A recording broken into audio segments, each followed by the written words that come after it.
Hey, Chiliman-Rob, got me a new selfie stick, trying it out. Just gonna go in the kitchen and do some dirty dishes that have been piling up for a few days. Don't really feel like doing it, so I'm just gonna put it on fast forward and go in there, and maybe it'll go a little faster. All right, see you in a minute.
Hey, Chiliman-Rob, I'm just gonna whip up a quick batch of pico de gallo, which is just a chunky version of salsa, Mexican style salsa.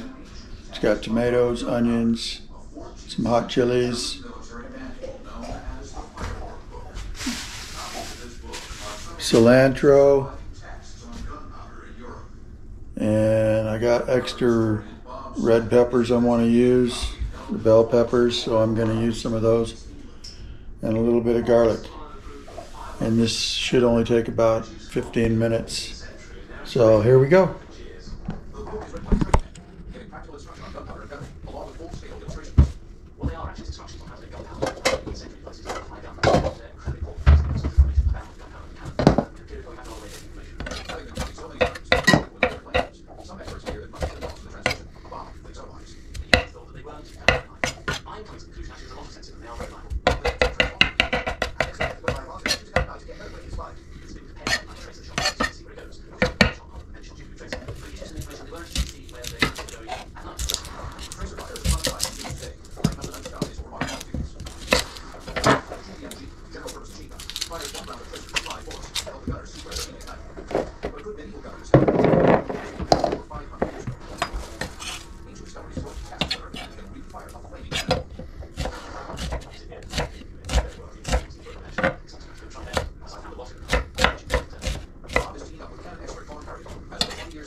I got some little grape tomatoes that are going in, and I got some Romas.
discovering the truth behind the legend of Warren Penn.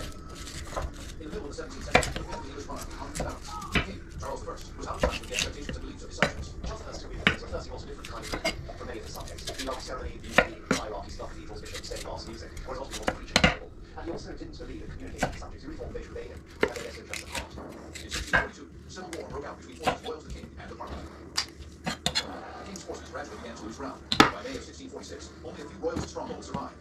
One of these was Goodrich Castle. Historian Ronald Hunt has come to Goodrich to investigate the siege. The monastery can't spell Goodrich Hill. It's a national symbol of defiance. It's a beacon for anyone who wants to protect the king of fighting. And it's a high road to England for reinforcements of the and it can't be allowed to stand.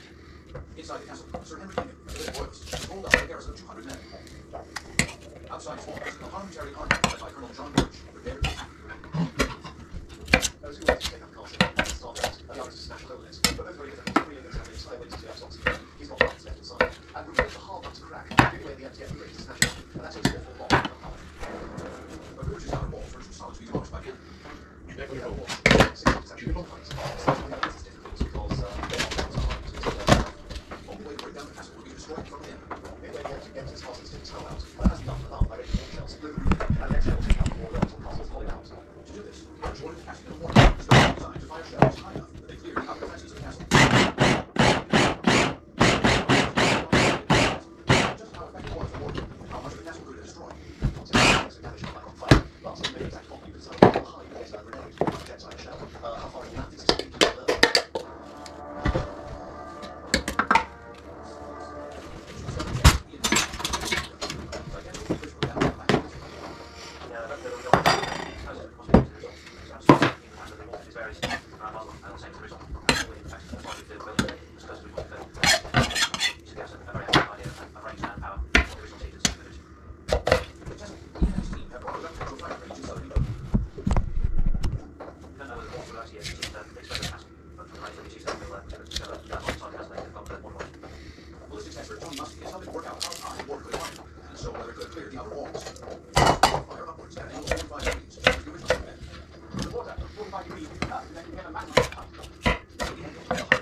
I gotta sneeze.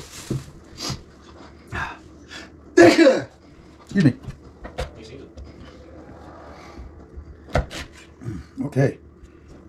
I put in one jalapeno. Put in a couple of serranos. Left the seeds in the serranos because I want the heat in there.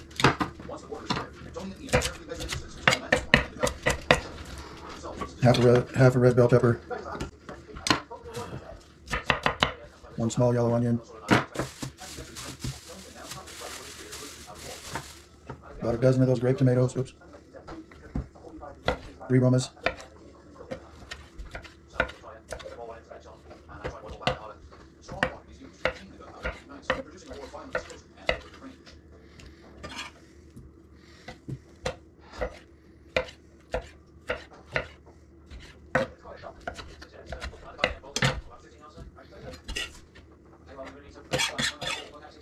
I feel like I'm forgetting something. That.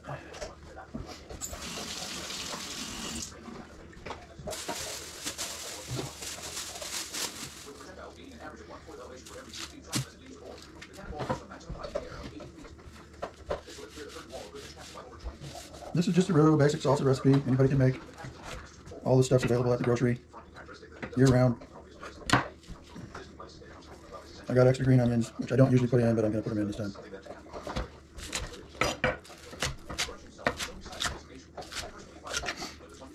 I hope it doesn't backfire. Sometimes when I try things, it doesn't turn out so well. We'll see. I think it'll be okay.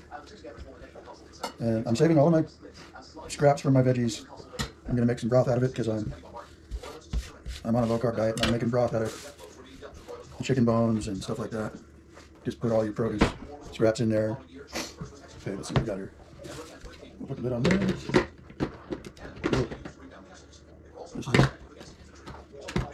This is a neat little ninja that I got.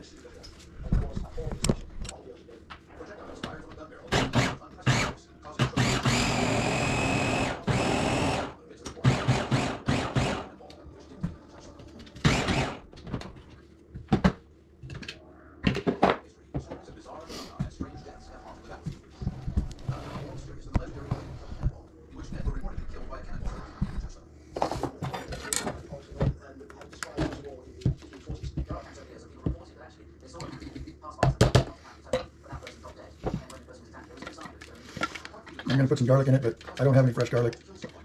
I don't like using fresh garlic because it makes my fingers stink. So I use granulated garlic. I like doing things that are easy and fast.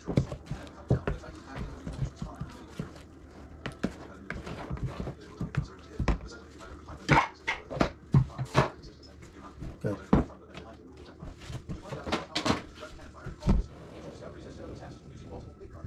There's the salsa.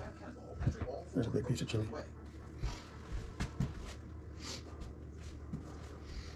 Gonna put some salt in it. And granulated garlic.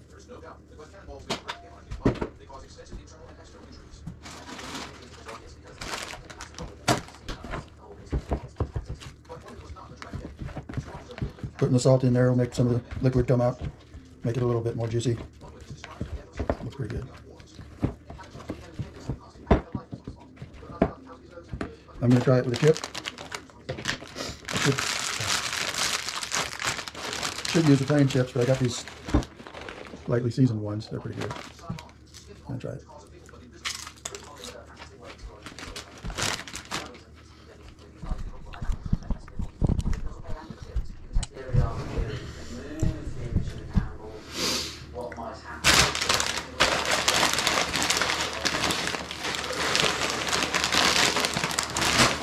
Not very hot.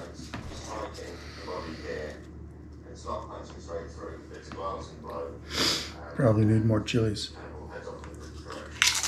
The simulation shows that in glancing off the body, a cannonball would not necessarily puncture the skin.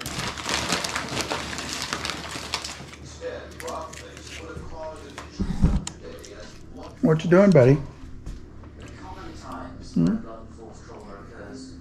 You looking for treats again? There he goes.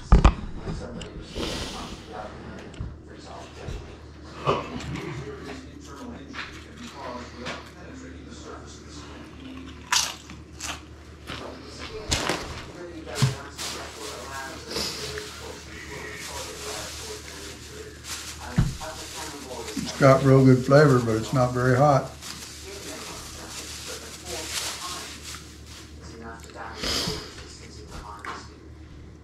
Not very hot.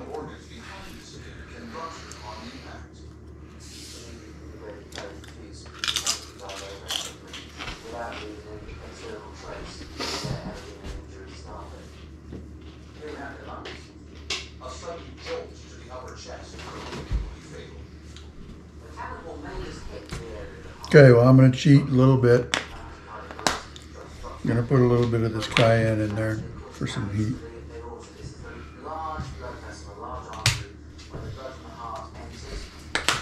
That should do the trick. Like I said, I know how to fix things. Make them taste right. As long as I don't put too much heat in there, then we're good. And this will taste better tomorrow after it sits and the flavors all blend. Okay, taste one more bite. I shouldn't be eating these chips because I'm on a diet. I'm gonna lose this big old gut I have.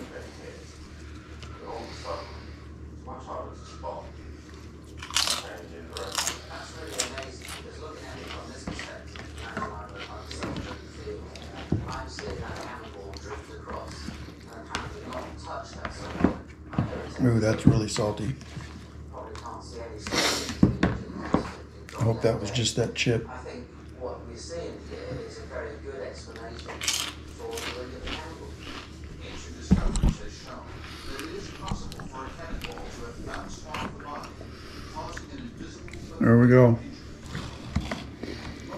That's what it looks like.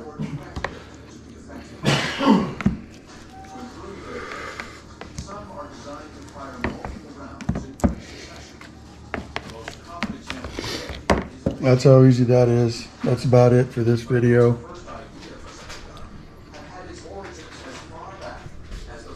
This is Chiliman-Rob, your basic pico de gallo, chopped a little bit finer, made into a salsa. And we'll see you next time. Bye. See ya.